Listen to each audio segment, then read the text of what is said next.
Hello, my loves. Welcome back. So, today I'm inviting you on a coffee date with me, and we just need to catch up. We need to have a little one on one. But first, we need to get our coffee. So, let's go do that.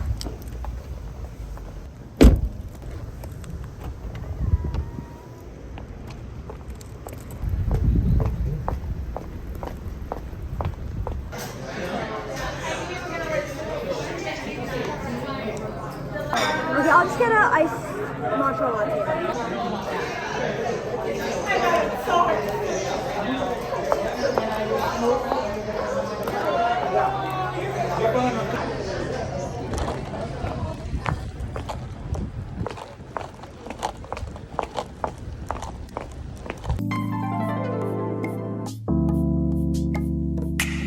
Guys, I'm back. They didn't have any really good coffee options. I was thinking of like a pumpkin spice latte. I know it's only August, but I'm literally craving that. I usually don't drink coffee actually. I'm a matcha girly, but just for the sake of this video, I was like, let me switch it up and let me get coffee. But they also didn't have any iced caramel macchiatos, which would be my go-to for a coffee drink. So we get an iced matcha latte today. I always drink it with a straw. I'm really sorry to the turtles. I wonder if this is a plastic straw or not, actually. Okay.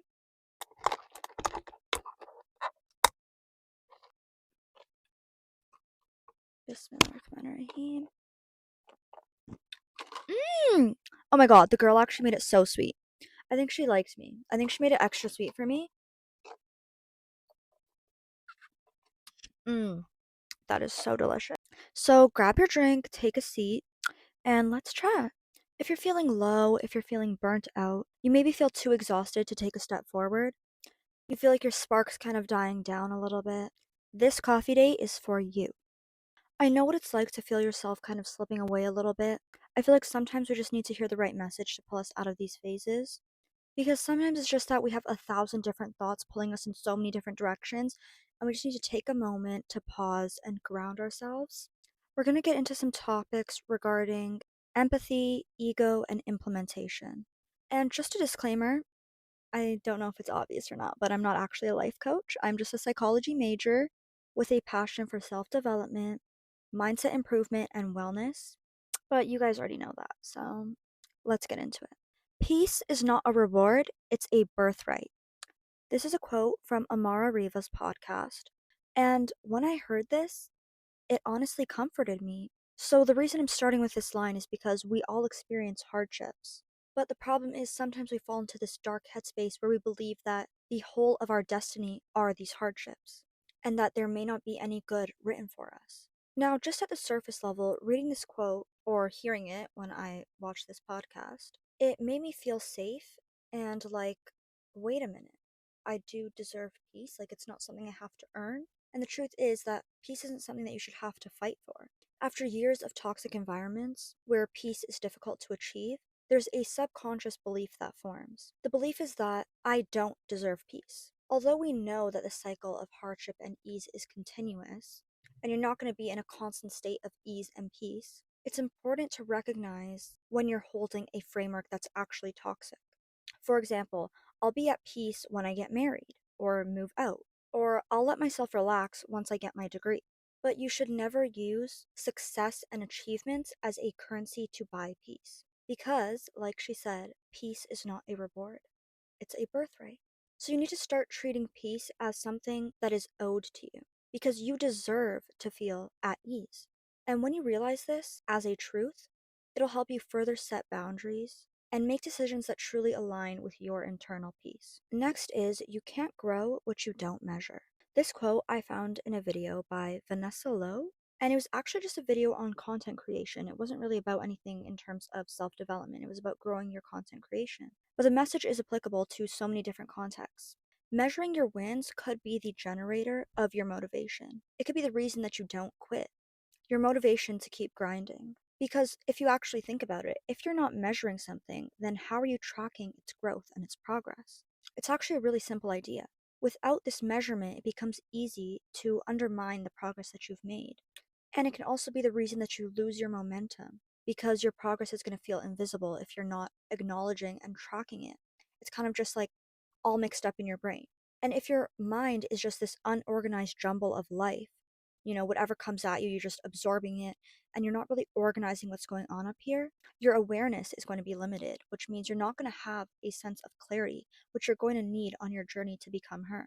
You need structure to track your progress. I feel like social media has definitely taught us that streaks are a great way to motivate you. It excites and engages the user when you see that streak, for example, on TikTok, on Snapchat, or even on things like Duolingo and Quizlet. When you see that fire symbol with that emoji and the number that keeps rising, it gives you that exciting pump to keep going and growing that number. And it's kind of like a competition with yourself. And as humans, our nature is competitive.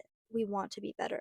So why not be in competition with yourself? And once you create that streak for yourself and have a visual representation of it somewhere, then it's naturally going to make you want to do better and want to be better than that last month when you maybe only went to the gym a few times. You want to get that number up.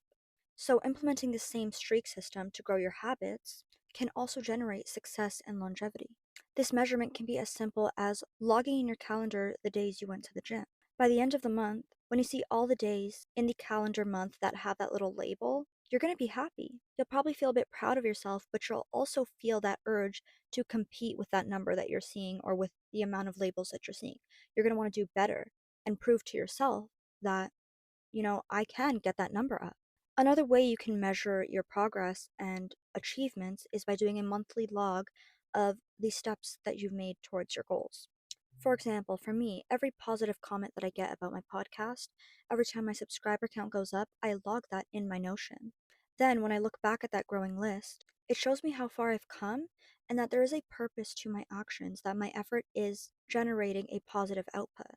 So, my advice to you is to shift from vague intentions and an unstructured mind to keeping a record and tracking important domains in your life so that you can gain more clarity and organize what's going on up here. Delish. The next quote is a mentor of mine, he said, if you don't have a God in your life, your ego becomes your God. So you start striving for your own desires. Clock that. Because what do you mean? What do you mean you're going to live for your desires? If that doesn't scare you, I don't know what will. A lot of us, we just go through life spontaneously. It's just YOLO, taking it day by day, which, yes, we need a balance. We need that sometimes. But we also need to understand our purpose. Because if we don't understand our purpose, that's when our mind can start to creep up with all these different intrusive thoughts. If your ego is driving your life, driving your soul, and driving your actions, the inevitable consequence will be that you will lack fulfillment and peace in your life. Living for your desires instead of a higher purpose, it's like there's a maximum threshold of fulfillment that you'll be able to gain. Because the ego feeds off of desires. It says, once I get this job, once I buy this bag, once I get the house, once I get the car, once I'm in this relationship, then I'll feel content. But the second you achieve one of these things, another one pops up, and then you're right back on that treadmill of striving. Like I said, there's a maximum threshold. You can only collect so much status and validation, so much material, before you realize that none of it actually fills that deeper hunger of your soul and fills those voids that you've just been putting off. I know several people who have achieved a level of success financially with their wealth, and this shows by the way that they spoil their family, the material items that they've gained.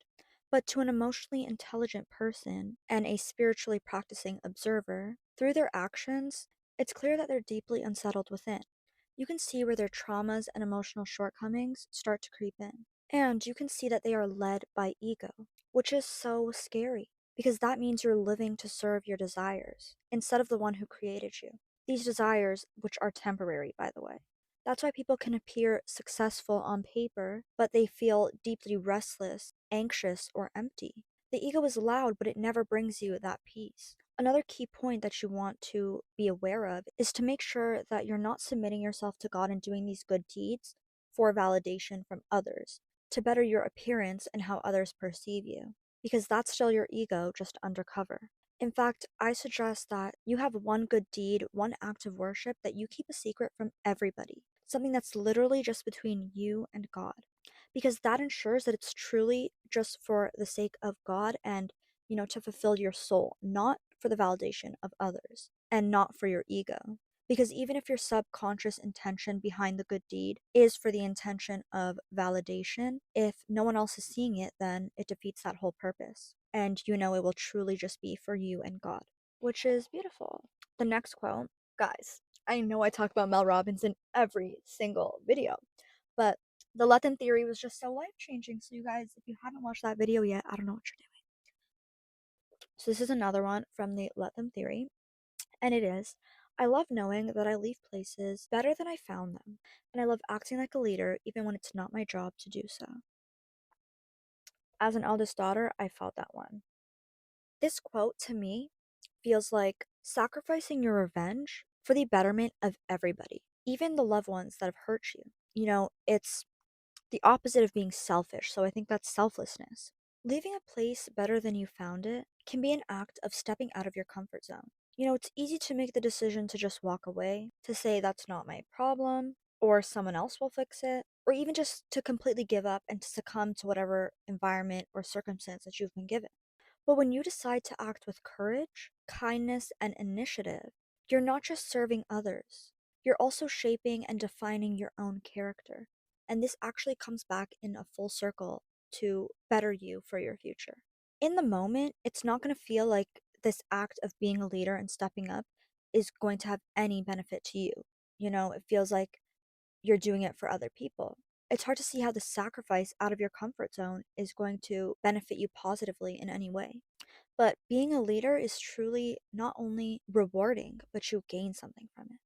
In order to achieve great things, you have to pave the way. You know, no one's paving the way for you. And if someone else is paving the path for you, then you're just going to reach whatever they consider successful. And it may not be what you truly want and what your soul desires. It's about asking, how can I contribute? How can I create something positive in this space, no matter how little the impact is? And it's really beautiful how this uncomfortable act of stepping up and stepping out of your comfort zone gives back to you in ways that staying in your comfort zone could never. It builds confidence, resilience, and wisdom. And you can actually see it when you compare to other people who have not gone through these scenarios where they had to step up and become a leader. They kind of lack the depth that somebody who has gone through these things, you know, they lack that resilience and that wisdom, and sometimes even that maturity. So, honestly, at the end of the day, it is a blessing to go through these uncomfortable situations because you gain something that no one else can gain unless they've gone through similar contexts. And when you choose to step up, even in the smallest way, you're not only improving the space around you, but you're training yourself to be the kind of person who can handle a greater responsibility, greater influence, and greater blessings. And I know if you're watching this, you have a higher calling. And that woman needs to know how to handle this level of stress and responsibility, which is why you're being exposed to it.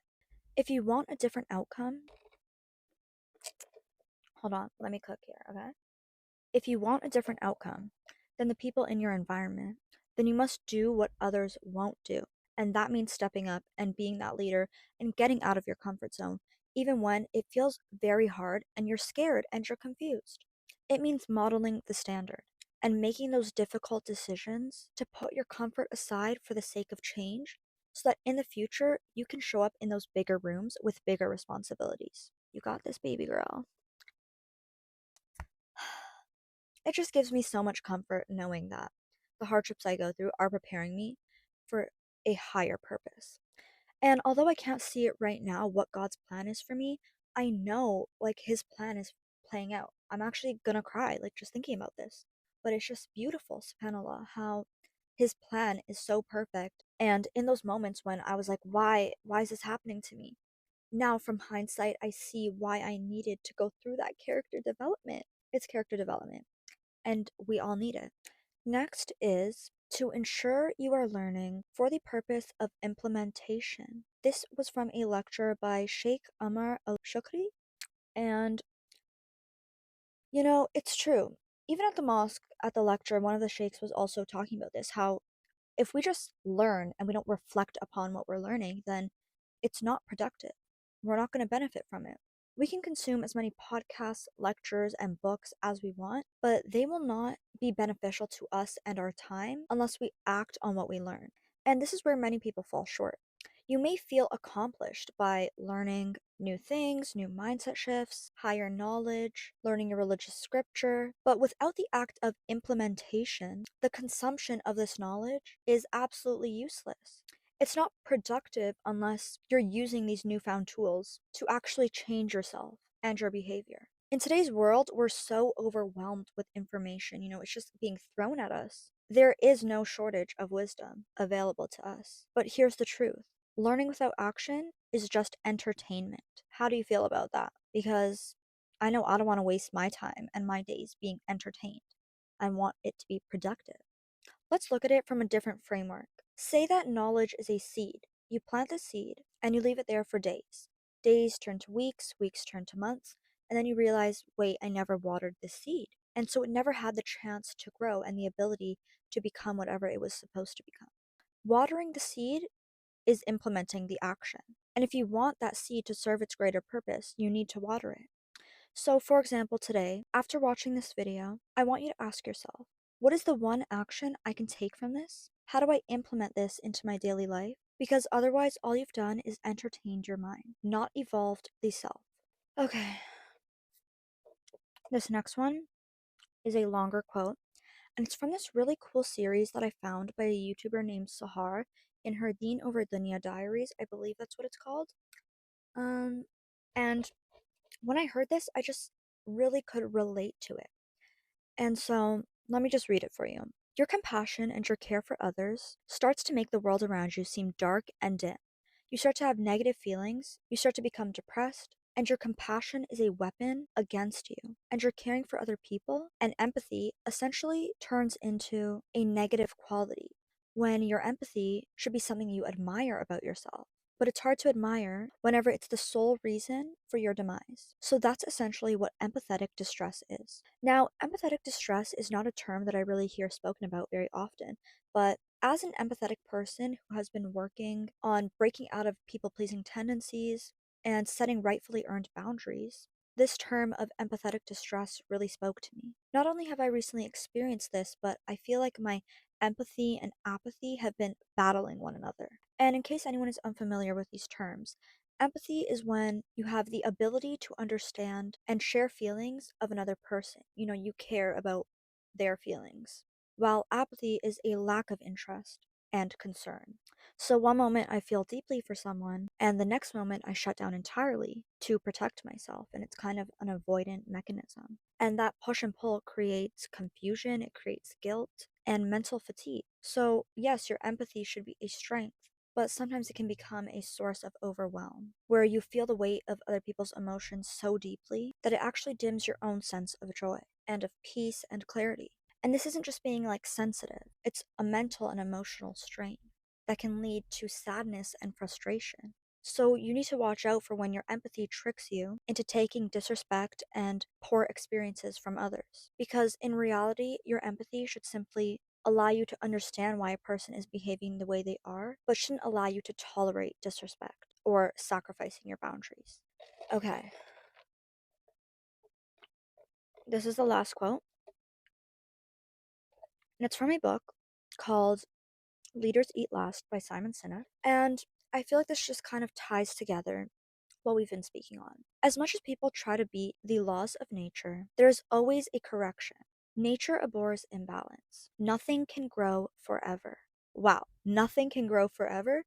But Zara, I thought that we're just trying to grow and grow and grow and be the best version of ourselves and reach our highest potential. Yes, but this quote doesn't mean you can only grow to a certain point. My interpretation of it is that in nature, everything pertains to a cycle. You can't grow forever means you can't continuously grow forward without falling back a few times. Because growth is never linear, and we know this. And if we actually do look at nature as an example, like the quote states, trees, flowers, they are never in full bloom all year. And I love that quote that how are we expected to be in full bloom all year if other things in nature that are so beautiful that we love, they're not even in full bloom all year. So just don't hold yourself to that standard because it's unnatural and it's an imbalance. We all go through a cycle.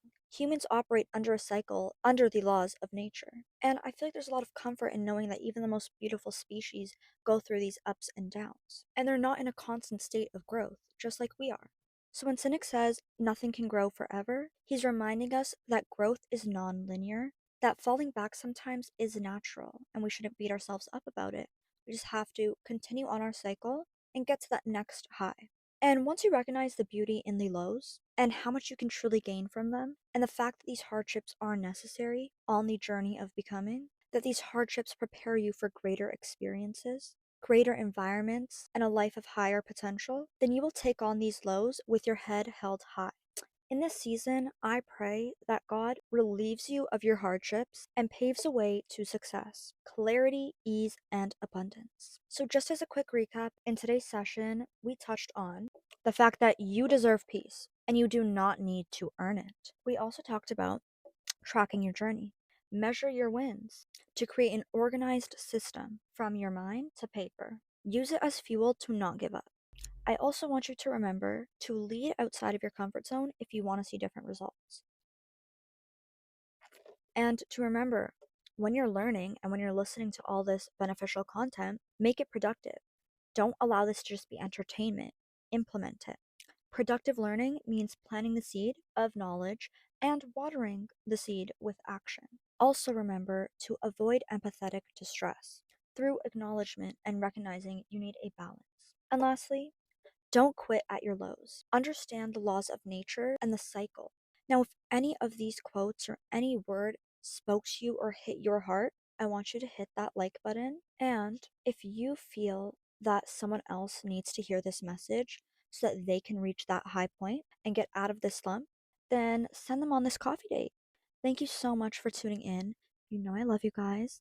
And also, just a little mention, honorable mention, little shout out to the girlies who have been commenting how much they love my podcast. I love you guys. It really warms my heart. I don't want to cry, but like it actually warms my heart. I'm like, wow, like I actually have an impact. Like people actually like, you know what I mean? So, thank you. Thank you for watching this. Thanks for leaving a like and a comment and a subscribe. And if you had a favorite quote that is really sticking in your mind that you don't want to forget, comment it down below. And that really concludes our coffee date. If you want to go on another coffee date with me, let me know, girls, okay? Sorry, maybe we should call this a matcha date. I love a little solo date, but why not make it better and have you come along with me? Thank you so much for joining me today. I love you guys, and I'll see you in the next episode or the next session of Lifestyle by Zara.